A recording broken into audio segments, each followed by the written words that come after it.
베드로가 주께서 주님에게 나는 나의 목숨을 맡기겠습니다.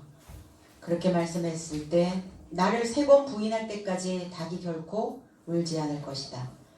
베드로처럼 우리도 신앙 안에서 무엇인가 세습되어지고 있다는 것을 주님은 깨닫게 하고자 하는 것입니다. 주님이 내는 닭소리, 그 수탉소리는 많은 사람들을 영적 무감각 상태에서 일으키고자 하는 하나님의 깨우침이었다는 것을 기억하시고, 오늘 이 회치는 나를 깨우는 그 닭소리를 들을 수 있는 귀한 이 시간이 되기를 원합니다. 1절로 2절, 너희는 마음에 근심하지 말라. 하나님을 믿으니 또 나를 믿으라. 내 아버지 집에 거할 곳이 많도다. 그렇지 않으면 너희에게 일렀으리라. 내가 너희를 위하여 처소를 예비하러 가노니 그랬어요. 처소를 예비하러 어디로 간다. 그래서 어느 곳, 어느 장소, 이렇게 생각을 하고 있는 거죠. 지금 현재 제자들이. 마음에 자극받지 말라 그랬어요. 근심이라고 하는 단어가 아니라 자극이라는 단어입니다. 타라소라는 단어. 뭔가 소요가 일어나고 있어요. 제자들 사이에 주님이 어디로 가신다고 하니까 뭔가 소동이 일어나고 있는 거예요. 뭐가 내 속에서 움직이고 꿈틀거리고 있는 겁니다. 마음이 중요하죠. 다 마음으로 삽니다. 마음이 있는 사람도 있고 마음이 없는 사람도 있어요. 그럼 우리는 어떤 마음을 가져야 되며 어떤 마음은 버려야 하는가? 버려야 되는 마음도 있고 가져야 되는 마음도 있어요. 그럼 어떤 마음은 가져야 하고, 하늘의 지식으로 쌓아놓은 그 하늘의 마음은 가져야 하고, 내 마음에 소요하고 꿈틀거리고 나의 본성이 움직이는 그러한 마음들은, 나의 욕심은, 나의 미움은, 나의 절망적인 생각들은, 그 마음은 버려야 되는 겁니다. 오늘 어떤 마음을 내가 가지고 있는지, 여러분들의 중심 속에 어떠한 사고가 자리 잡고 있는지 한번 바라보시기를 바랍니다. 사도행전 1장 23절로 24절에 그들이 두 사람을 내세우니 하나는 바사바라 하고 별명은 유스도라 하는 요셉이요, 하나는 마띠아라. 그들이 기도하여 뭇사람의 마음을 아시는 주여, 이 두 사람 중에 누가 주님께 택한 바 되어 봉사와 사도의 직무를 대신할 자인지를 보이시옵소서. 유다는 이 직무를 버리고 제 곳으로 갔나이다 그랬어요. 가룟 유다를 의미하는 거죠. 가룟 유다가 빠지고 이제 거기에 하나가 더해져야 되는 상황입니다. 그런데 후보가 두 사람이 나왔단 말이에요. 한 사람은 바사바라고 하는 유스도라고 하는 요셉과 마띠아, 두 사람을 내세우니 이랬어요. 그런데 뭇사람의 마음을 하시는, 뭇사람이라는 것은 뭐냐면 모든 사람들의, 모든 삶의 마음을 아시는 주여 이랬어요. 주님께서 어떻게 모든 사람들의 마음을 아시죠? 하늘에서 바라보시면 다 보이나요? 어떻게 모든 사람들의 마음을 아신다 이렇게 말씀하실까? 과연 내 마음도 아실까? 내 마음도 아셨다면 내 마음이 원하는 것들을 해주셨을 텐데, 내 마음이 그 불경건한 것을, 그 마음이 어떤 부담을 갖고 있을 때 부담 갖지 않도록 그 마음의 어떤 짐을 덜어주셨을 텐데, 어떻게 내 마음을 아시는 하나님께서 내 마음을 그대로 그냥 유지하게 하셨을까? 이 마음을 알게 하려면 하나님과 연결되어져야 되겠죠. 사람과의 관계도 마찬가지입니다. 관계가 깨지면 난 그 사람의 마음을 모르는 거예요. 연결이 되어져 있어야 그 마음과 마음이 이어져서 서로의 마음을 헤아리게 될 수 있다는 겁니다. 하나님과의 관계도 내가 깨어진다면 하나님도 나도 그 마음들을 알아차릴 수가 없게 됩니다. 그러니까 모든 사람들의 마음을 아신다고 이렇게 하니까 당연히 내 마음도 알고 계실 거다라고 생각을 하는데, 그게 아니라 어떤 카테고리가, 연결고리가 있어야 되는 것이죠. 그래서 11사도의 삶에 누가 이 제자의 삶에 들어올 것인가? 제비 뽑아 마띠아를 얻으니 그가 11사도의 수에 들어가니라 그랬어요. 가입되었단 말이에요. 11사도의 수에 가입되니라. 11은 안식입니다. 안식이에요. 그래서 평강이 내 안에 임하였을 때 평강이라고 하는 선물을 우리에게 더하여 주신다는 겁니다. 그래서 열하나에 하나가 더하여지면 왕자가 만들어져요. 그 나를 다스리는, 나를 통치할 수 있는 그 왕으로서의 삶에 비로소 오늘 가입이 되는 겁니다. 오늘 다 가입하고 가시기 원합니다. 바사바라고 하는 이 의미는 이 히브리어에서 온 단어인데 소원을 고치시키는 군대다라는 의미를 가지고 있어요. 소원 있죠? 어떤 소원이요? 잘 살기를 원하는 소원. 그래서 잘 살기 위해서 뭘 하나요? 인생에 어떤 목표를 가지지 않습니까? 어떤 계획을 세웁니다. 여러분들은 잘 살기 위해서 인생에 어떤 계획을 세우고 계시나요? 저도 계획을 세우죠. 저의 인생의 계획은 오늘 하루 잘 살아내는 거예요. 오늘 하루 좋은 마음으로, 좋은 생각으로, 건강한 마음으로 오늘 하루를 잘 살아내면 내일이 잘 사라지고 모레도 잘 사라지고 10년이 20년이 우리의 삶이 거뜬해질 수 있다는 겁니다. 소원을 고치하는 군대. 고치라는 건 뭡니까? 용기나 어떠한 기운을 복돋워서 일으켜 세우는 것을 고치시킨다 이렇게 말합니다. 내 마음을 고치시켜야 되죠. 내 정신이 고치되어지지 않으면 우리는 늘 바닥에부터 살아갈 수밖에 없다는 겁니다. 별명이라는 단어는 없어요. 바사바라 하고 별명은 이랬는데 별명은 유스도라 이랬는데 별명이 아니라 그 유스도라. 정관사거든요. 관사.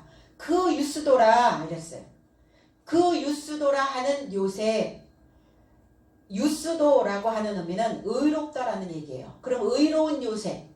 의로운 것이 더하여지는 요셉. 근데 왜 떨어졌을까요? 왜 떨어졌을까? 어떠한 소원을 고치시키는 군대인데 11수에 더하여지면 요셉이 더하여지면 훨씬 더 좋은데 왜 마띠아를 더하였을까? 그 생각이 그 말씀이 마띠아의 마음에 떨어졌다는 거예요. 마띠아의 마음에 떨어져서 그 말씀이 접합되어졌다는 겁니다. 제비 뽑아 이랬더니 제비를 뽑았다라는 이 의미 속에 결합되어져서 떨어지다 라는 의미를 가지고 있어요. 그러니까 아무리 들어도 아무리 먹어도 내가 그 사상과 결합되어지지 않으면 내 마음 바탕에 떨어지지 않는다는 거예요. 이 말씀이 지금은 내가 앉아서 귀로 들고 듣고 있는 것 같으나 이 말씀이 내 마음밭에 떨어지지 않으면 결합되어지지 않는다는 거예요. 결합이 안 되니까 고리가 끊어지겠죠. 고리가 끊어지면 어때요? 이어져야 이루어질 수 있어요. 이어지지 않으면 이루어지지 않습니다.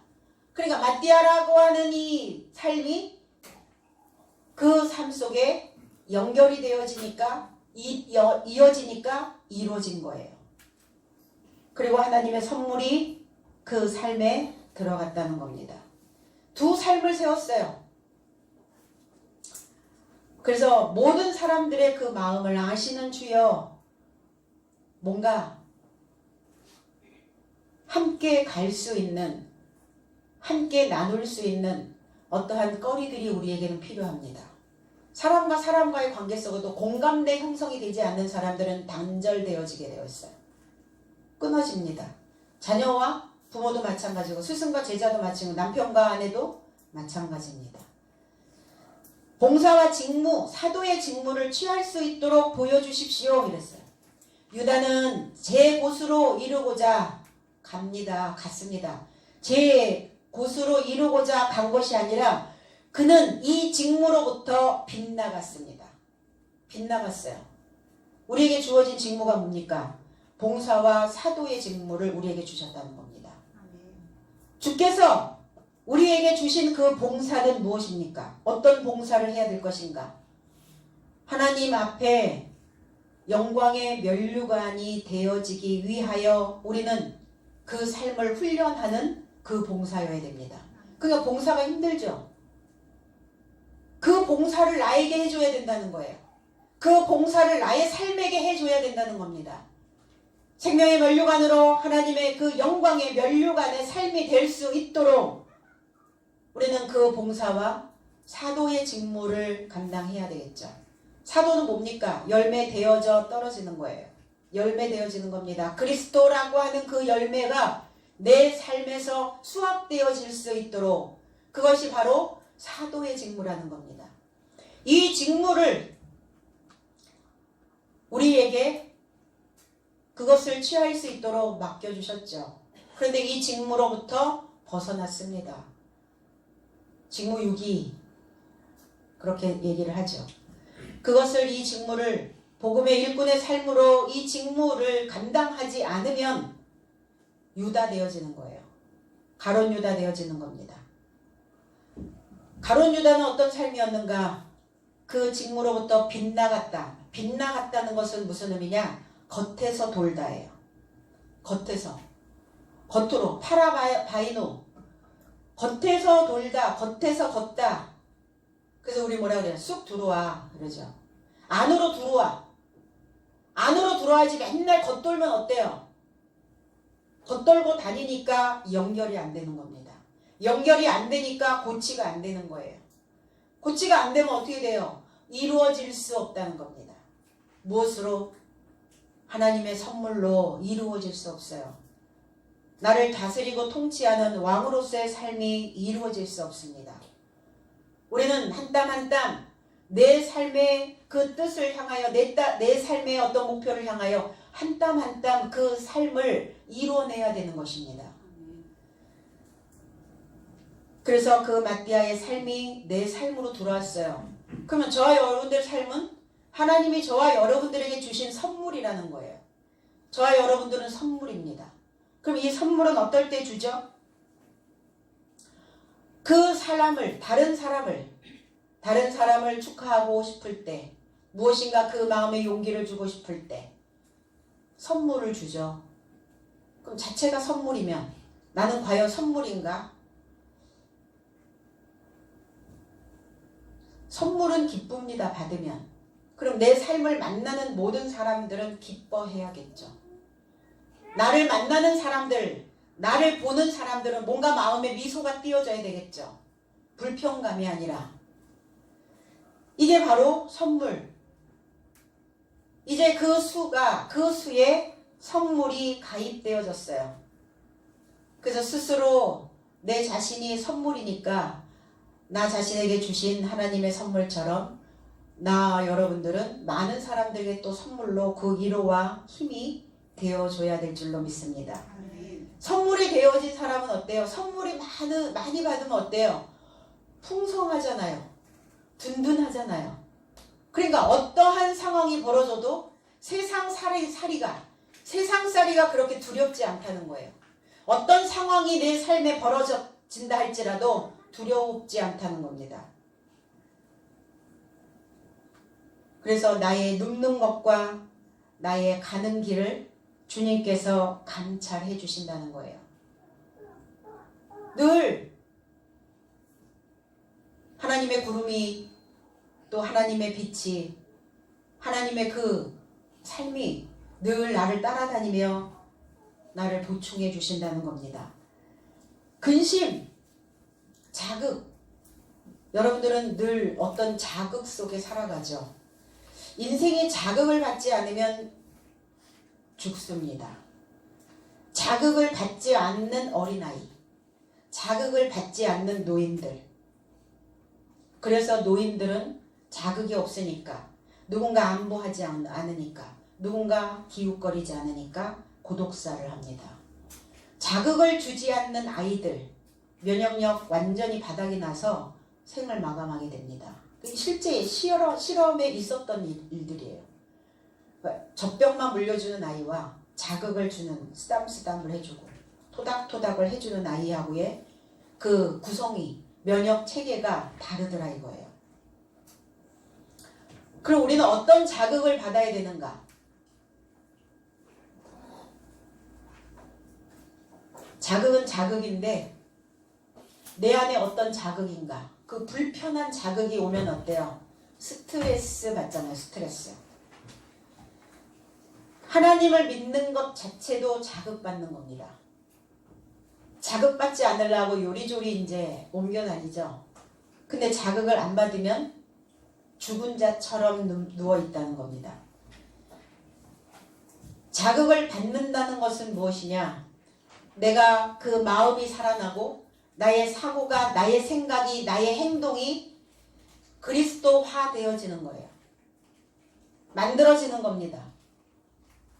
그래서 하나님께서, 주님께서 뭐라고 얘기했느냐? 하나님을 믿으니 이랬어요. 하나님을 믿은 겁니까? 하나님을 믿으니 또 나를 믿으라. 아니 당연히 하나님을 믿는 사람들은 그리스도를 믿죠. 이 시대에 난 하나님은 믿는데 그리스도는 믿지 않습니다 라고 말하는 사람은 하나도 없잖아요. 그런데 왜 이렇게 표현했을까? 하나님을 믿으니 또 나를 믿으라. 그게 아니라 하나님을이 아니라 이르도록, 하나님에게 이르도록, 너희가 하나님에게 이르고자 믿었다면 또 너희는 나에게 이르고자 믿어야 된다. 하나님에게 이르고자 믿었는가? 아니면 그냥 하나님을 믿었는가? 다릅니다. 뉘앙스가. 왜 다른가? 하나님에게 이르고자 믿었다면 하나님의 성품이, 하나님의 마음이, 하나님의 태도가, 하나님의 삶이 되어 있어야 되는 겁니다. 그래서 하나님에게 이르고자 믿은 너희들은 나에게 이르고자 또 믿어라. 그리스도화 되어지는 거예요. 이루고자 믿으라는 것은 뭐냐면 알고 믿으라는 거예요. 뭘 믿어야 되는지 이제는 알고 믿어라. 무조건 믿지 말고, 덮어놓고 믿지 말고, 하나님의 형상이, 하나님의 마음이, 하나님의 중심이 너희 안에 세워질 수 있도록, 이루어질 수 있도록 그렇게 믿으라는 거예요. 이게 이르도록이라고 하는 단어입니다. 그렇게 믿었을 때 너희는 내 안에 거할 수 있다. 아버지 집은 손으로 지은 집에 계시지 않는다 그랬어요. 그러면 손으로 지은 집에 계시지 않는다는 것은 무엇으로 지은 집에 계신다는 건가? 말씀으로 지은 집에 계신다는 거예요. 입으로 지은 집에 계신다는 겁니다. 그러면 자식을 뭘로 키웁니까? 입으로 키우죠. 입에서 나가는 교훈으로, 입에서 나가는 훈계로 자식을 키웁니다. 아버지 집에는 거할 곳이 많도다. 어디 거할 곳이요? 어디에서 거한단 말입니까? 지금 아버지가 어디에 거주하고 계신단 말입니까? 말씀이에요. 말씀 안에, 성경 안에, 이 성경책 안에 거하고 계신다고요. 여기가 거주지입니다. 이 말씀이 거주지예요. 다 거주하고 계시죠? 여러분들 생각 속에, 여러분들의 마음 속에 뭐가 지금 어떠한 생각이, 어떠한 마음이 그 담을 수 있는 그 마음 안에 거주하고 있잖아요. 그러면 그 마음에는 뭐가 있어요? 생각이 있습니다. 언어가 있어요. 사고가 있습니다. 그럼 아버지가 거하는 곳이 어디냐? 마음인데 그 마음 안에 말씀이 있는 자 안에 거주하신다는 겁니다. 너희 안에 말씀이 있다면 거기가 아버지가 거하는 곳이다. 그렇다면 그 안에 너희들이 거하고 있다면 너희들 또한 거할 곳이 많도다. 이렇게 말씀하고 계시는 거지, 어느 장소에 죽어서 어느 곳에 계시는 하나님이 아니다라는 겁니다. 우리의 마음 안에 말씀으로 거주하고 계시는 거예요. 그러면 많은 말씀이 풍성하게 있는 사람은 풍성함으로 거주해 있겠죠. 거주할 곳이 많겠죠. 생각이 너무나 단순해. 단순 사고라면 거주할 곳이 그 집 하나밖에 없다는 거예요. 이 집 하나밖에 없어. 집은 뭡니까? 칩이에요. 칩. 내 안에 많은 프로그램. 그럼 많은 방이 있는 집과 방이 딱 달랑 하나 있는 집하고는 다르죠. 공간이 다르단 말이에요. 공간이. 그러면 내 안에 풍성한 말씀이 거주하고 있다면 내 집에 많은 방이 있단 말이에요. 그러니까 이 방에 들어가서 필요한 것들을 꺼내서 쓰고, 이 방에 없으면 또 다른 방에 가서 또 찾아서 쓰고, 저장할 곳이 없으면 또 다른 방에다 저장하고, 저장 공간이라는 거예요, 마음은. 그럼 저장 공간이 너무 없어서 늘 같은 생각만 똑같이 반복하고 살아. 그래, 거할 곳이 없는 거예요. 거할 곳이 없어지는 사람들의 유형을 보면 어떤가요? 조급증이 일어납니다. 조급해요. 그리고 어때요? 숨을 몰아쉬어요. 왜? 답답하니까. 방이 달랑 하나 있는데 세간사 있는 꽉 차 있고 식구들은 다 그 한 방에서 살아야 되고. 예전에 사실은 다 우리 그렇게 살아본 적이 있거든요. 단칸방. 자녀들은 줄줄이 10남매씩 있는데만 거기서 엄마, 아버지, 뭐 애들 다 뒤엉켜서 사는 거죠. 답답한 거예요. 거할 곳. 어디 바깥으로 꺼내놓지 마시고 자꾸 안으로 들어와야 돼요. 내 안으로. 그럼 내 안에 거할 곳이 많은가를 생각해 보세요. 여유 있어야 돼요. 여유가 없으니까 자꾸 다그치게 되고 자꾸 종종거리게 되고 뭔가 하나가 탁 포착이 되면 그거 막 탁 이렇게 이러한 상황들이 만들어지면 우리의 마음들이 무너져요. 자꾸 마음이 무너지는 걸 경험하게 됩니다. 붕괴가 되어진단 말이에요. 그럼 마음이 무너지면 어때요? 거할 곳이 없는 거예요. 내가 거할 곳이 없어지는 거야. 육신은 집에서 살죠, 당연히. 육신은 집에서 살고 있는데 마음이 무너져 버리니까 거할 곳이 없네요. 내 마음 갈 곳을 잃어버리네요. 어디에 거해야 될지 모르는 거예요. 그러니까 어딘가 이 마음에 거할 곳을 찾기 위해서 이곳 저곳 이 사람 저 사람 이것 저것을 끌어당긴다는 거예요. 우리의 정신에. 왜? 우리의 정신은 생존하기 위해서 어떠한 수단과 어떤 방법들을 가리지 않고 합니다.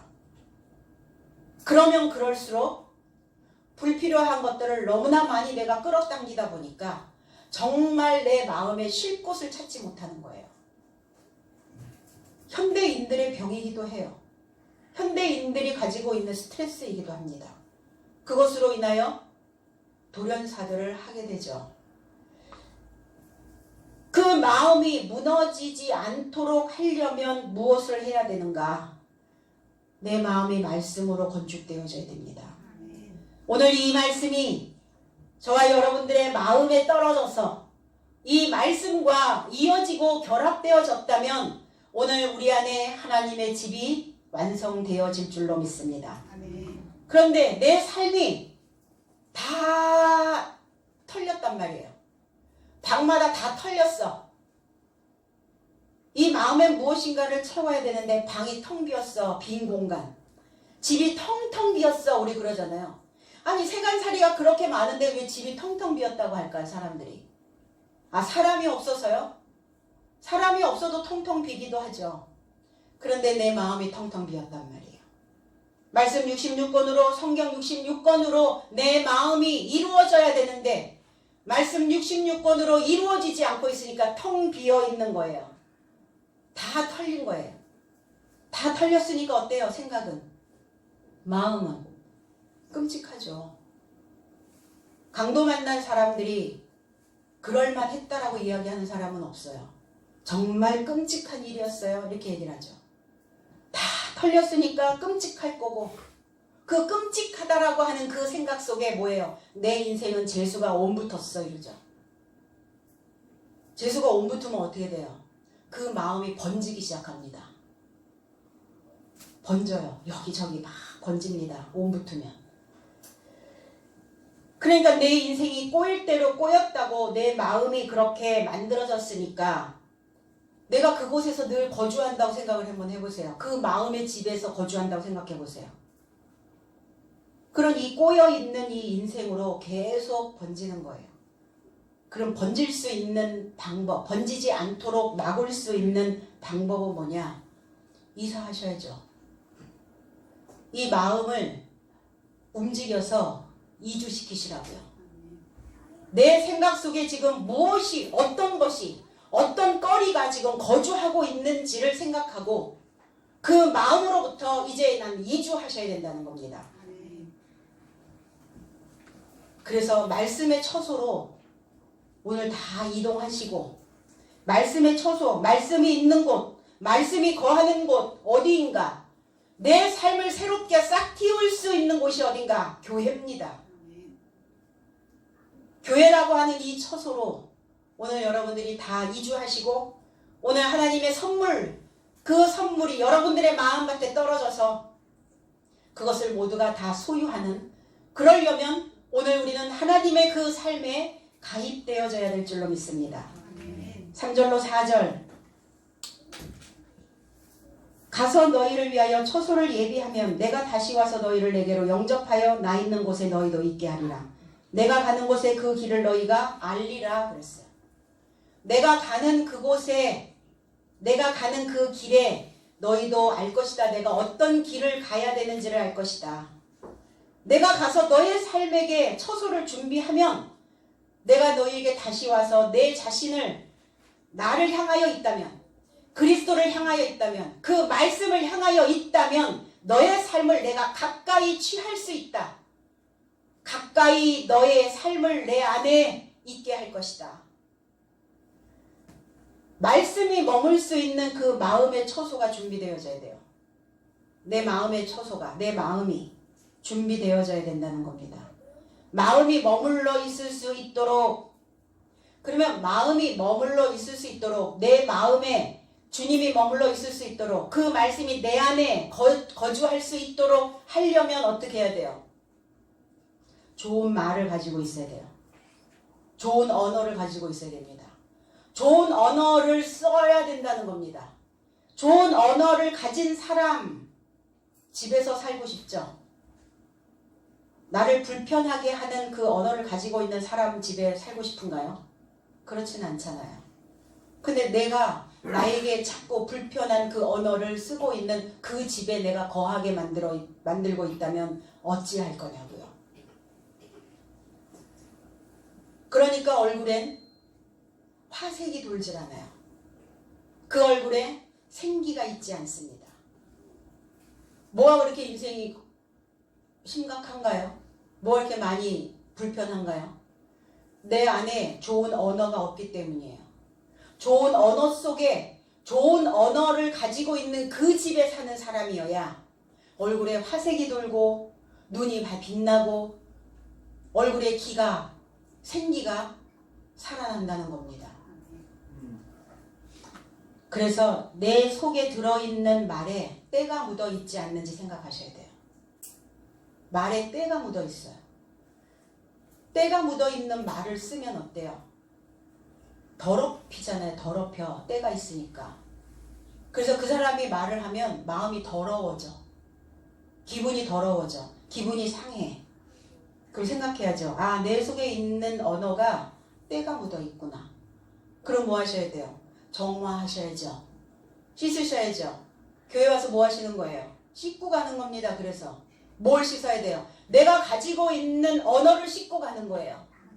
그래서 그 깨끗하게 씻어진 그 언어 한 주간 또 쓰시고 오시고, 그리고 또 혹시 또 때묻지 않았나 싶어서 또 주일날 설교 들으면서 새로운 언어로 다시 또 보충해 가시고, 이렇게 하루하루의 삶에서 좋은 언어로 내 안을 채우면 그 집은 어떻겠어요? 그 처소는 어떻겠어요? 하나님이 거주하는 처소가 되어질 수 있죠. 당연히.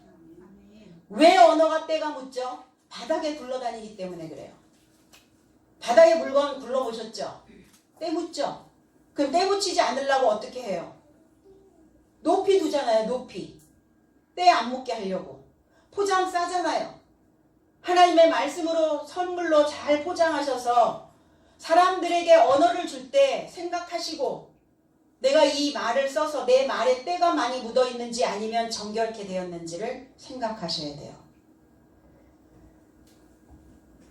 그래서 좋은 기운 속에, 좋은 기운, 좋은 운, 좋은 행운, 나는 많은 사람들에게 행운이었으면 좋겠어 라고 말해요. 내가 선물인데 선물을 더럽게 포장해서 주는 사람들은 없잖아요. 그러면 그 말이 우리의 기운을 만들어낸다는 거예요. 기운이 하나도 없어. 기운이 없다는 건 뭐예요? 좋은 것이 들어오지 않는다는 거예요. 에너지가 없다는 겁니다. 힘이 없다는 거예요. 왜 힘이 없어요?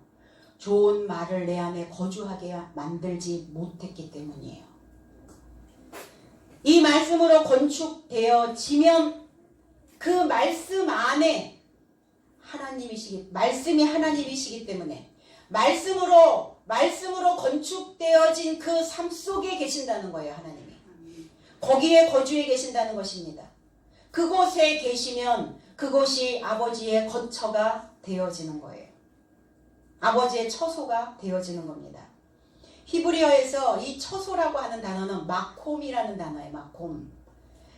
이사야 22장 23절로 24절에 못이 단단한 처소에 박힌같이 그를 견고하게 하리니 그가 그의 아버지 집의 영광의 보좌가 될 것이요 그의 아버지 집은 모든 영광이 그 위에 걸리리니 후손과 족속되는 각 작은 그릇 곧 종자로부터 모든 항아리까지니라 그랬어요. 아버지 집에 그 처소에 단단한 못처럼 우리의 삶을 만들어 주신다는 거예요. 그 못이 단단한 처소에 박힘같이 모세가 광야에 나와서 성막을 만들 때 기둥을 세웠거든요. 말뚝을 박았단 말이에요. 그 말뚝이 뭡니까? 못이에요, 못. 근데 못이 맨날 흔들려. 뭘 걸어 놓겠어요, 거기다. 어떤 인생이 걸리겠어요? 종재기 하나도 못 걸어 놓는단 말이에요. 내 마음이 하나님의 말씀이 단단한 못과 같아서 내 안에 단단한 못이 박히면 그 말씀에 내 마음들을 다 걸어두는 거예요. 사람들의 마음이 들어오면 저 사람은 어떤 의도로 저렇게 얘기했을까? 저 사람의 생각은 무엇일까? 내가 이렇게 말하면 어떻게 할까? 그 말들을 거기다 다 걸어두는 거예요. 내 말들을 거기다가 걸어두면 내가 한 말이 보이겠죠? 아, 내가 그 말을 했구나. 다음부터 이 언어를 좀 바꿔야 되겠네. 단단한 못처럼 하나님의 말씀이 이 처소에 박혀야 된다는 거예요. 그래서 우리 뭐라 그래요? 말뚝 박아라. 이렇게 말뚝 박아. 군대만 말뚝 박는 게 아니라 여러분 교회 안에서도 이 말씀으로 새로운 말씀으로 여러분들 안에 못이 박혀야 될 줄로 믿습니다. 그럼 못이 박히려면 어떻게 해야 돼요? 반복 교육해야지. 반복. 아, 귀에 못이 박히도록 얘기했어. 이렇게. 그러니까 그동안 못이 박히도록 똑같은 하나님의 말씀이 이 말씀이 동일하게 계속 진행이 됨에도 불구하고 못이 안 박히네. 그래 집을 못 짓는 거예요. 기둥이 말뚝이 흔들거리는데 거기다 휘장을 어떻게 칩니까? 거기다 석가래를 어떻게 올려요? 맨날 흔들거리는데 불안하잖아요. 그러니까 그 집에서는 아무도 살 수 없는 거예요. 내 마음조차도 그 집에서 살 수가 없는 거예요. 그러니 이제 오늘 이 말씀이 내 안에 박히기 시작하면 말씀이 단어 박히기 시작하면 그때부터 이제 집을 지을 수 있는 상태가 만들어진다는 겁니다. 그럼 그전에는 뭐 했단 말이에요? 그전에 거주할 곳이 없었어요. 그러니까 마음이 늘 방황하는 거예요. 길을 잃어버렸다는 겁니다. 오늘 이 말씀이 여러분들에게 쐐기가 박혀지기를 원합니다. 내가 그 말 쐐기를 박았어 이렇게 얘기를 하잖아요. 에스겔 15장 3절로 4절에 그 나무를 가지고 무엇을 제조할 수 있겠느냐? 그것으로 무슨 그릇을 못을 만들 수 있겠느냐? 불에 던질 땔감만 될 뿐이라. 불이 그 두 끝을 사르고 그 가운데도 태웠으면 제조에 무슨 소용이 있겠느냐? 그랬어요. 나무를 가지고 무엇을 제조해야 돼? 집을 지어야 되잖아요. 인생이 나무입니다. 저와 여러분들이 다 나무예요. 이 나무가 근데 다 거슬려졌다고요. 얼마나 속을 끓이고 그동안 살았는지 이 끝, 저 끝, 가운데 그 중심까지 다 타버렸어요. 그러니까 거기다가 그 나무에다가 아무리 못을 박은들 그슬린 나무에 못이 되도록 박히겠느냐는 거예요. 내 인생이 이러한 저러한 삶의 풍파로 다 거슬려져 버렸는데 거기에 말씀의 못이 박히겠냐는 거예요. 왜? 왜 안 박혀요? 그 생각으로 인하여 잡다한 생각으로 인하여 말씀이 들어오질 않는 거예요. 말씀이 내 안에 박히질 않는 거예요. 왜? 다 거슬려졌기 때문에. 그럼 뭐 하셔야 돼요? 통째로 바꾸셔야 돼요. 그럼 나를 어떻게 바꿔요? 내가 나를 어떻게 바꿔? 생각 바꾸면 돼요. 마음 바꿔 먹으면 됩니다. 이 마음이 바뀌면 이제 새로운 나무가, 새로운 제목이 만들어지는 거예요. 그러면 거기에, 그때부터 거기에 하나님의 말씀으로 이제 쐐기가 박히면 되는 겁니다. 든든히 지어져 갈 거예요. 알았잖아요, 이제. 내가 쉴 곳이 어디다라는 것을. 내가 평생 무슨 집을 지어야 될 것인가를 이제는 우리는 이제야 깨달았다는 겁니다. 땔감 되면 어때요? 땔감. 인생 땔감, 여러분 땔감 되고 싶으세요? 아궁이 속에 던져지는 불쏘시개가 되고 싶지는 않잖아요, 아무도. 제목감이 되고 싶잖아요, 제목. 오늘 이 설교가 여러분들의 마음에 못으로 확 박히면 오늘 이제 하나님의 처소로 기초 작업이 끝나는 겁니다. 기초 공사가 끝나야 이제 지어져 갈 거 아닙니까? 마음에 어떤 불로 나를 그슬리고 있는지를 한번 생각해 보시고 오늘 나의 성막이 하나님의 말뚝으로 하나님의 못으로 인하여 견고하게 그렇게 만들어지는, 그래서 그 집안에 거주하는 그 삶이 아버지의 집이요 영광의 처소가 되어질 수 있다는 겁니다. 그럼 모든 인생들을, 모든 삶을 내 인생의 그 못에 걸어둘 수 있어요. 걸어두고 뭐예요? 풍덩 젖어서 온 인생 오면은, 그 슬픔으로 인하여 젖어온 인생 보면은 걸어놓고 말리고, 또 무엇인가 목말라서 오면 또 거기에 걸어놓았던 양식 꺼내서, 물 꺼내서 그들에게 먹이고 입히고 마시우게 하고, 아무것도 걸치지 못하고 다 벌거벗고 오면 내 인생의 못에 걸어놓았던 그 옷 걷어서 또 입히고, 그거 하셔야 해요. 못이 견고하지 못하면 아무것도 못 걸어놓습니다. 뭐부터? 종재기 하나부터. 아무것도 걸려있지 않으니까 어때요? 불안할 수밖에 없죠. 그래서 인생살이가 버겁게 그렇게 돌아가는 겁니다. 계속. 하나님의 연결대, 성막을 만들 때 기둥과 기둥 사이를 가름하는 가름대가 있었어요. 연결이에요. 저와 여러분들이 이렇게 연결되어졌듯이 하나님과 내가 연결되어졌던 것처럼, 말씀으로 내 마음이 오늘 연결되어지는 것처럼 이렇게 말뚝과 말뚝 사이에 가름대가 하나씩 이렇게 박히고 만들어져야, 그래야 든든히 지어져 갈 수 있어요. 어떠한 인생의 풍파에도, 어떤 인생의 폭동이 일어난다 할지라도 묵묵히 내 삶을 만들며 걸어갈 수 있게 된다는 겁니다. 그래서 이 말씀이 내 안에 박혀야 일어날 수 있어요. 자리를 박차고 새롭게 내 자신을 키워낼 수 있게 된다는 겁니다. 주님이 물러가는 곳도 나는 알아볼 것이다 그랬어요. 내가 물러가는 곳을 너희들은 알아볼 것이고 그랬어요. 내가 가는 그 길도 알아볼 것이다. 주께서 어디로 물러가신다고요? 주께서 어디로 제자들은 아직 모르는 거예요. 어디 바깥에 어느 장소, 하나님이 어디 처소에 어느 장소에 계시는가. 그러면 주님도 또 어느 곳으로 가신단 말인가. 주님이 물러가시는 곳을 너희들은 알 것이다. 내가 물러가는 곳이 어딥니까? 말씀이 있는 너희들의 마음이다. 내가 갈 곳이 어디냐? 너희들의 마음으로 그 처소가 만들어진 그곳으로 내가 물러가는 것이지, 내 마음 안으로 물러가시고 내 마음 안에 주님께서 물러가 계심을 깨닫고 있는가? 깨달아야 되는 거예요. 그래서 그 가시는 길이 어디인가? 길, 바깥에 신장로냐 대로냐 소로냐, 그게 아니라, 그 길이 아니라 우리의 마음에 길이 있단 말이에요.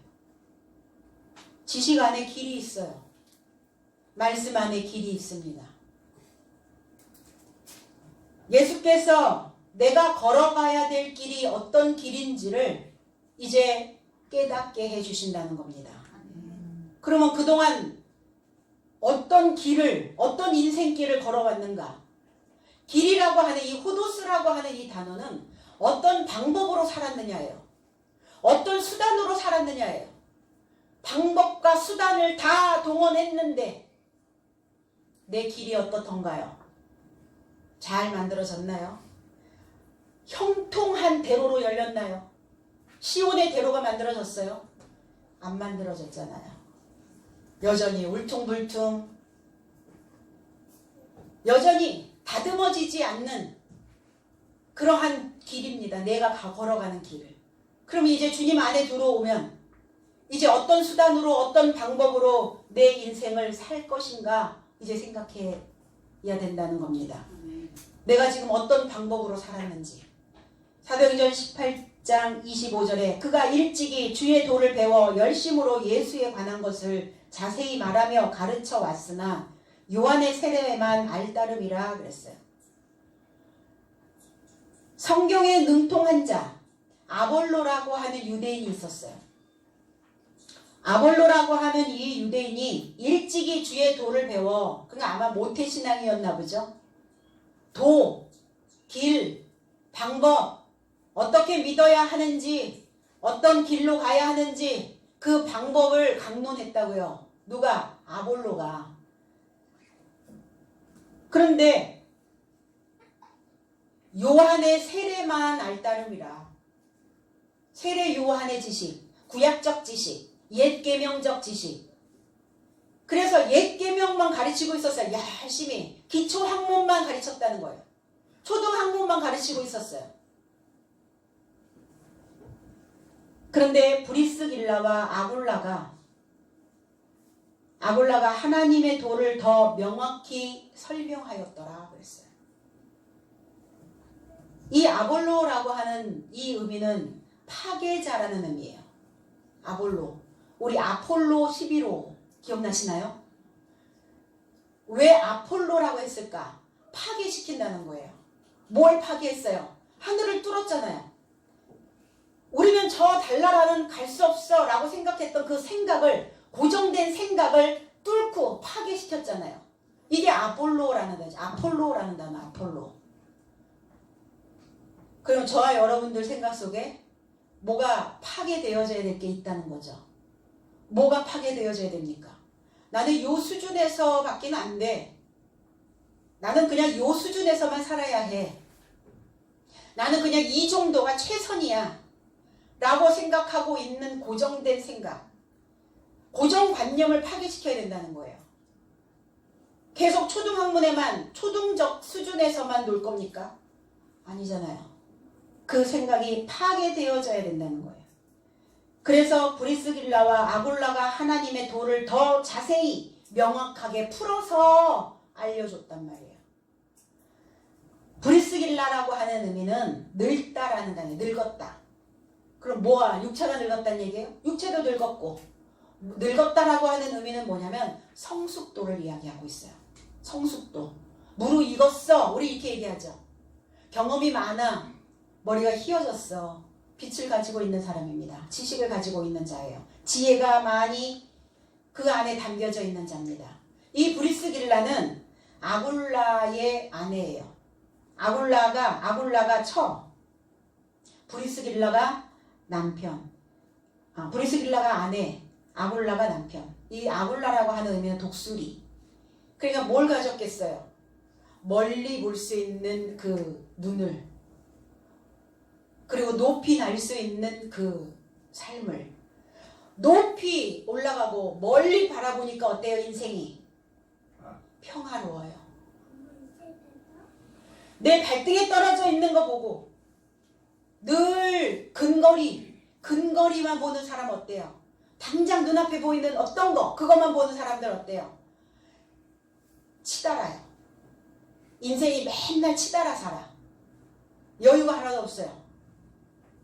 그래서 내 안에 늘 그 불평감이 여기저기 구석구석 돌아다니는 거예요. 방마다 그 때묻은 언어가 가득 채워져 있는 겁니다. 히브리어에서 이 길이라고 하는 이 단어는 때레크라는 단어예요. 모든 사람들이 길을 가죠. 길을 가는데 어떠한 방법을 가지고 어떤 수단을 가지고 그 안에 어떤 것을 담아두고 길을 간다는 겁니다. 그럼 우리가 길인데 어떤 것을 내 안에 담아두고 가는가? 그리스도 예수가 길인데 우리는 그 길에 지금 그 길 안에 들어갔는가? 아니면 그 길 바깥에 지금 아웃사이더로 지금 살고 있는가? 생각해 봐야 된다는 거예요. 아웃사이더로 살고 있었던, 곁에서 살고 있었던, 길가에 뿌려진 그 인생이 어떠하였는가를 욥기서에서는 제대로 말씀합니다. 욥기서 34장 21절에 그는 사람의 길을 주목하시며 사람의 모든 걸음을 감찰하시나니 행악자는 숨을 만한 흑암이나 사망의 그늘이 없느니라. 내가 이 정도, 내가 이렇게 믿으면 아무 문제 없어. 왜? 늘 하나님 이름을 떠올렸으니까.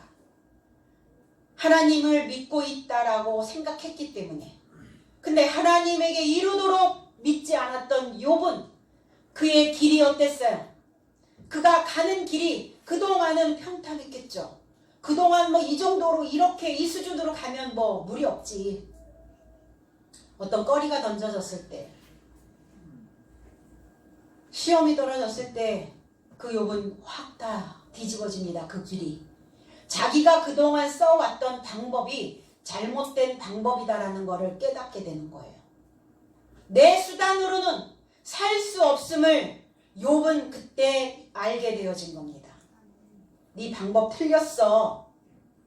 넌 지금 하나님의 방법이 아닌, 하나님의 수단이 아닌 네 수단으로 네 방법으로 지금 가고 있잖아, 그 길을. 그러니까 그 길은 어떤 길이야? 그 길은 다 쪼개져야 되는 길이야. 다 갈라져야 되는 길이야. 그러니까 그 기껏 만들어 놓은 그 길이 어떻게 되니까 쪼개지니까 그 속에 그냥 묻혀버리는 거예요. 그 길이 탄탄대로가 되게 만들려면 말씀으로 다지고 또 다져야 됩니다. 그렇지 않으면 사람의 생각으로는 그 길을 온전히 갈 수가 없게 되는 겁니다. 그래서 사람의 길을 주목하신다고요. 네가 하나님 믿었어? 믿었습니다. 하나님 이름 알아? 알았습니다. 그럼 네가 지금 어떻게 가는지 한번 내가 주목하여 볼게. 그냥 두시겠어요? 내 자녀가 잘못된 길을 가고 있는데 묵과하고 볼 부모는 없죠. 그래서 그 길에서 돌이키게 만드는 거예요. 더 갔다간 어떻게 하니까? 더 갔다간 사망이니까. 더 갔다간 내가 가지고 있는 거, 그나마 요만큼 가지고 있는 거 다 털리고 다 강도 맞고 다 도둑 맞아서 더 이상 일어설 힘조차 없어질 수밖에 없으니까. 그렇게 되기 전에 나를 그 길에서 돌아서게 만드시는 거예요. 아멘. 잠언서 8장 32절에 아들들아 이제 내게 들으라. 내 도를 지키는 자가 복이 있느니라 그랬어요. 우리가 지켜야 될 도는 뭡니까? 십자가의 길입니다. 십자가의 길은 어떤 길입니까? 내 삶에 플러스 더해 주신다는 거예요. 뭘 더해 주신다는 겁니까? 하나님의 지식으로, 하나님의 지혜로, 하나님의 명철함으로 하나님의 방법을, 하나님의 수단을 더하여 주신다는 겁니다. 근데 뭐는 빼야 되죠. 내가 그동안 살아왔던 그 방법, 내가 살아왔던 그 수단은 죽어야 돼요. 그게 십자가의 도입니다. 죽고 새로운 싹으로 틔워서 새로운 삶으로 너의 인생을 내가 이제 볼 것이다. 지켜볼 것이다. 예레미야 선지자는 이렇게 말씀합니다. 2장 18절에 19절에 내가 사홀의 물을 마시려고 애굽으로 가는 길에 있음은 어찌 됨이며 또 내가 그 강물을 마시려고 아스루로 가는 길에 있음은 어찌 됨이냐. 내 악이 너를 징계하겠고 내 반역이 너를 책망할 것이라. 그런즉 내 하나님 여호와를 버림과 내 속에 나를 경외함이 없는 것이 악이요 고통인 줄 알라. 주 만군의 여호와의 말씀이니라. 사홀의 물을 마시고, 사홀이라는 의미는 나일강이에요. 나일을 사골이라고 또 다른 표현으로 이렇게 합니다. 나일이라고 하는 의미는 검다라는 뜻이에요. 검은 물, 흙탕물. 아니 검은 물을 마시면 내 속이 어떻게 돼요? 검어지겠죠, 당연히. 내가 빨간 물을 마시면 내 속이 어떻게 돼요? 빨개지겠죠. 혀부터 빨개지죠. 네가 애굽에 있는 이 나일의 물을 마심이 어찌미냐. 네가 기껏 이렇게 초등학문에서 이제 이렇게 세워가지고 이만큼 왔더니 오게 하였더니 네가 다시 애굽으로 가는 길에 있음이 어찌 됨이냐. 사람의 생각입니다. 그래서 애굽으로 가는 그 마음의 물을, 나일의 물을 계속 먹는 그 인생은 어떻게 됩니까?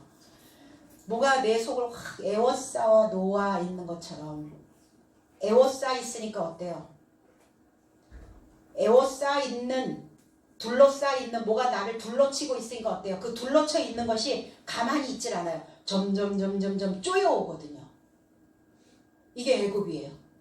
점점 내 생각을 쪼여오니까 어때요? 숨통이 막혀요. 숨을 못 쉬겠어. 이렇게 되죠. 그래서 이상증후군이, 이상심리가, 이상정신이 만들어지는 겁니다. 이게 애굽이에요. 그러니까 내가 지금 어떠한 물을 지금 마시고 있지? 내가 가는 어떤 길이, 내가 지금 걸어가는 길이, 내가 어떤 방법으로 지금 내 인생을 걸어가고 있지? 생각해 보시면 답이 나와요. 그러면 내가 왜 내 속에서 숨이 쉬어지지 않고 있는지를 금방 알아차릴 수 있어요. 물론 의학에서도 메디칼적인 어떤 이런 부분의 치료도 사실은 필요하죠.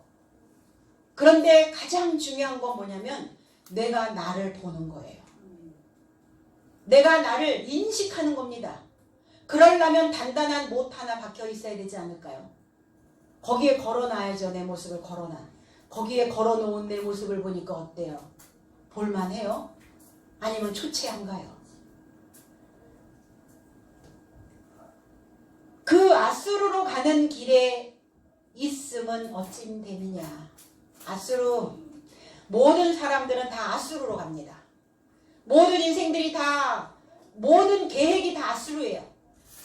사람들은 태어나면서 다 아수르로 가기를 원해요. 그 아수르가 뭐냐? 성공하고자 가는 거예요. 성공이라는 단어입니다. 그럼 무엇이 성공이냐는 거예요.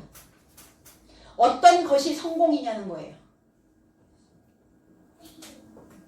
아수르로 보행을 하는 자는 성공에 눈이 멀어서 몸은 돌아보지 않아요. 자신의 마음 상태는 돌아보지 않는다는 겁니다.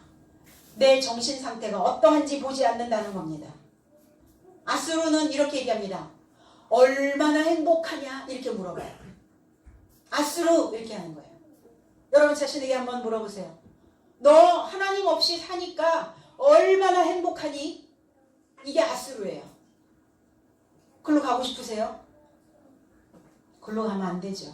그쪽 길로 가는 것이 너의 삶에 있다면 어찌 된 일이냐.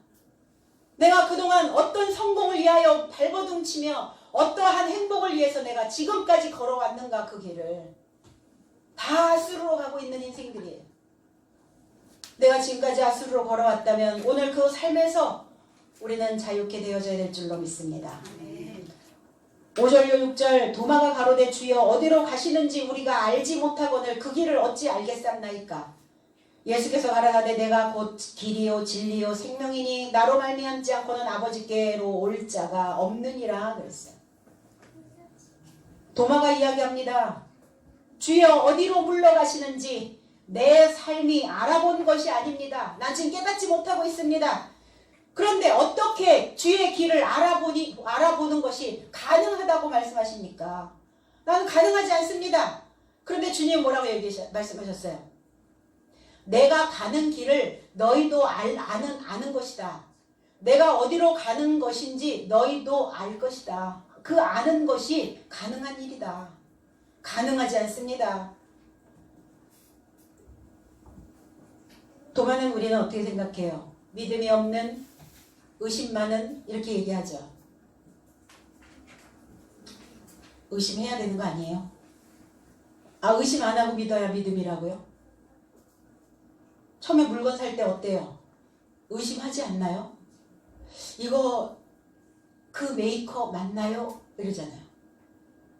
이 속에 제가 원하는 부품이 다 그렇게 정품으로 들어가 있나요? 아니, 의심 안 하고 살아요? 사요? 처음에 의심하고 믿지 않나요?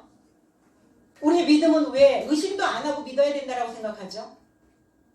그러니까 다 뭐가 된 거예요? 우리의 정신이 다 마비돼 버린 거예요. 왜 우리는 왜 비판하지 않아야 된다고 생각하죠? 비판적 사고라는 것은 뭐냐면 무조건 너 틀렸어가 아니에요. 한번 비판해 보는 거예요. 우리가 이렇게 믿어도 되는가? 우리는 하나님 안에서 어떤 길을 가기를 원했어요. 다 아수르로 가는 길인데 그 길이 맞나? 성공을 향하여 지금 가고 있는 거 맞아? 그런데 성공을 위해서 하나님보다는 돈이잖아. 하나님보다는 내 스펙이잖아. 하나님보다는 무엇인가 내 안에 뭐가 있어야 된다고 생각하잖아. 그럼 한 번 정도는 비판해 봐야 되는 거예요. 한 번 정도는 의심해 봐야 되는 거죠. 의심할 때 뭐가 만들어집니까? 논리가 만들어져요. 그런가 저런가 이런가 어떤가? 그렇게 해도 괜찮나? 이런 믿음으로 가도 되나? 이런 상태로 신앙생활 해도 괜찮나? 기독교인들이 전부 이러한 마음의 상태로 그냥 믿는다고 말하면 괜찮은 건가? 의심해 봐야 될 거 아니에요. 논리가 만들어지지 않은 상태에서의 신앙은 종교 행위일 뿐이라는 겁니다. 신앙이라는 건 뭐냐? 논리와 또 이성이 합리적 사고가 만들어진 것을 우리는 신앙이라고 말하는 거예요. 그 신앙 안에서 건강한 신앙생활을 하는 겁니다. 사람이 사람됨으로 갈 수 있도록 교육하는 곳입니다. 도마, 의심 많은 도마. 그래서 이렇게 낙인 찍혔잖아요. 우리 도마가 되면 안 돼. 도마라고 하는 의미는 뭐냐면 이 디두모라고 하는 이름에서 쌍둥이라는 건 뭐예요? 쌍을 이뤘다. 한 쌍 이루죠. 한 쌍. 한 쌍을 하나라고 얘기합니까? 두 개라고 얘기합니까? 두 개잖아요. 이렇게 신발 한 짝, 두 짝 이걸 한 쌍이라고 얘기하잖아요. 그리고 주님과 내가 한 쌍이 되어줘야 되는 거 맞죠? 그리고 도마여야죠. 내가 가지고 있는 것, 저 사람이 가지고 있는 것, 이것과 이것이 하나가 되어지기를 원할 때 의심해 봐야 되는 거예요. 저 사람이 가지고 있는 성향과 내가 가지고 있는 성향을 합쳐졌을 때 이게 마저 떨어질까? 하나도 손상 없이 이게 합체가 될까? 내가 이 말씀을 듣고 있는데 이 말씀이 내 안에 들어와서 과연 내 생각들을 정돈해 갈 수 있을까? 이 신앙은 내가 지금까지 수십 년 동안 신앙생활을 해왔는데 수십 년 동안 신앙생활을 해온 나의 정신 상태는 어떠한가? 주님과 내가 한 쌍이 되어져 있나? 이게 디두모라는 의미예요. 디두모. 한 쌍이 되다, 짝을 이루다. 그럼 한 쌍이 돼야 완성되죠? 신발 한 짝만 있으면 완성되나요? 완성 안 되잖아요. 바지 한쪽만 끼고 다닐 수 있어요? 바지 이게 양쪽이 바지 통이 있는데 이걸 바지 하나라고 얘기한단 말이에요. 주님과 내가 둘이 아니라 한 쌍이어야 돼요. 남편과 아내가 한 쌍이어야 됩니다. 부모와 자식이 한 쌍이어야 해요. 지도자와 성도가 한 쌍이어야 됩니다. 그러려면 생각해야 돼요. 내가 이대로 가도 좋은지, 나는 어떤 길을 가고 있는지, 남편은 다른 길로, 아내는 또 어떤 길로 가고자 하는데 그게 한 쌍이 될 수가 없잖아요. 짝이 안 된단 말이에요. 짝이 안 맞아. 그 짝재기 신앙생활, 짝재기. 그런 주님의 위치만큼 올라와야죠. 주님의 색깔로 입혀져야죠. 주님의 수준만큼 그 분량이 채워져야죠. 그래야 한 짝인 거예요. 이게 도마예요. 그렇게 되어져야 됩니다. 우리의 신앙은. 그래서 완성되고자 하는데 내가 주님과 완성되고자 한 쌍이 되고자 한 짝이 되고자 하는데 나는 도무지 알 수 없습니다. 어떤 길로 가야 합니까? 나의 삶이 알지 못합니다. 예수께서 이렇게 말씀합니다. 내가 길이요 진리요 생명이라고 하는데 생명이 아니에요. 그러면 생명이요 그러면 푸시케라고 하는 단어가 쓰여졌어야 되는데 조에라고 하는 단어가 쓰여졌습니다. 목숨명, 날생자의 목숨명자잖아요. 그럼 이건 생명이라고 하면 안 돼요. 이 단어를. 다른 단어가 있으면 그 맞는 단어를 갖다 써야 돼요. 그런데 왜 계속 생명이라고 하는지 모르겠어요. 생명이 아니라 생영이에요. 살아있는 영이에요. 조에라고 하는. 살려주는 영이에요. 살고자 하는 영입니다. 내가 길이고 진리고 생영이다. 나로 통과하지 않으면 아무도 아버지를 향하여 오지 못한다. 그러니까 분명히 이 지식이 너의 삶으로 기름져야 된다는 거예요. 이 지식을 통과한다는 건, 나를 통과한다는 것은, 그리스도를 통과한다는 것은 그 기름솥에 빠졌다 나오는 거예요. 그 지식이 내 온 머리서부터 발바닥까지 다 들어가는 거예요. 인간에겐 아킬레스가 있어요. 왜 아킬레스가 있습니까? 약점이죠, 약점. 발 뒤꿈치 이렇게 오목 들어가 있는 그곳을 아킬레스건이라고 얘기를 해요. 사람들이 아킬레스건을 딱 건드리면 어때요? 불같이 일어나죠. 아킬레스건이 건드려지면. 그러니까 우리가 신앙생활을 하면서 그 아킬레스건을 메꾸는 거예요. 컴플렉스예요. 약점입니다. 보완하셔야죠. 아니면 인정하든지. 그래, 나 그 아킬레스건 있어. 누구나 다 있어. 아킬레스 어머니가 그 아들을 평생 죽지 않고 살 수 있도록, 그래서 그 강에다가 넣었다가 빼면 이 아들은 어떤 화살도 어떤 것도 다 막아낼 수 있다. 근데 이 발목을 딱 붙잡고 이렇게 그 강에다가 넣었다 빼니까 거기만 그 강물이 안 묻은 거예요. 이 아킬레스 장군을 어떻게 죽여야 될까라고 생각을 하다가 생각을 해보니까 발 뒤꿈치 화살로 거기가 맞춰져서 죽었다는. 그러니까 우리에게 거기가 건드려지면 내 죽음인 거죠. 내 생각이 죽죠. 보완하셔야죠. 보완해 가는 겁니다. 그래서 나를 통과해 가면 그 아킬레스건이 다 그 컴플렉스가, 그 약점이, 그 열등감이 자신감으로 바뀌기 시작합니다. 컴플렉스 그래 있어 라고 인정하게 됩니다. 건강한 삶을 살게 되어지는 거예요. 나를 통과해야 된다. 이 지식을 통과해 가야 된다. 바로 십자가의 도. 그 도는 진리다. 그 진리는 살아있는 영이다. 내가 전파하는 그 말씀이 영으로 살 수 있는 참 방법이다. 너희가 참 진리, 거짓이 아닌 참된 삶에서 살아갈 수 있도록 내가 그 방법이다.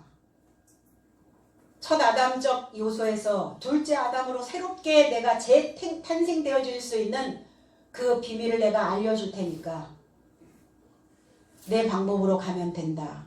그 말씀하는 거예요. 진실성, 진실해야 돼요. 거짓되면 안 됩니다. 이 참것은 뭐냐? 하나님의 속성이에요. 그래서 참 말씀으로 나를 양육해야 되고 아멘 되어져야 된다는 겁니다. 그 아멘 되어진 그 인생이 아버지의 처소가 되는 거예요. 그래서 살 길이 생기는 거예요. 병든 삶에서, 병든 삶이 그 명의를 만나야 살 길이 열리고, 가난한 인생이 하나님의 기름 부음이, 그래서 그 기름 부어진 것이 지식 기반이 되었을 때 살 마음이 생기고, 내 마음을 세워줄 수 있는 지도자를 만나야 내가 살 길이 열린다는 겁니다. 지금 온전히 내 모든 삶을, 나의 모든 삶을, 내 전체의 삶을 하나님께 올인할 때 뭐가 필요해요? 내가 없는 이 세상이 뭐가 필요해요? 내가 없는 무엇이 필요합니까? 하나님, 내 삶을 하나님께 내가 올인하겠으니 살 길을 열어주십시오. 기도해야 될 줄로 믿습니다. 아멘. 그러면 어떻게 하시겠어요? 살 길을 열어주마. 살게 해주신다는 겁니다. 오늘 살려주실 것이고, 그리고 살게 하실 것이고, 그리고 살아남게 해주실 것입니다. 믿으십니까? 아멘. 그 길을 돌아왔다면 이제 이 말씀이 내 마음의 말뚝으로 박혀서 오늘 우리가 든든히 이제 내 마음의 집이 아버지의 처소가 든든히 지어져가는 저와 여러분들의 삶이 되어지기를 주님의 이름으로 축복합니다. 기도하겠습니다.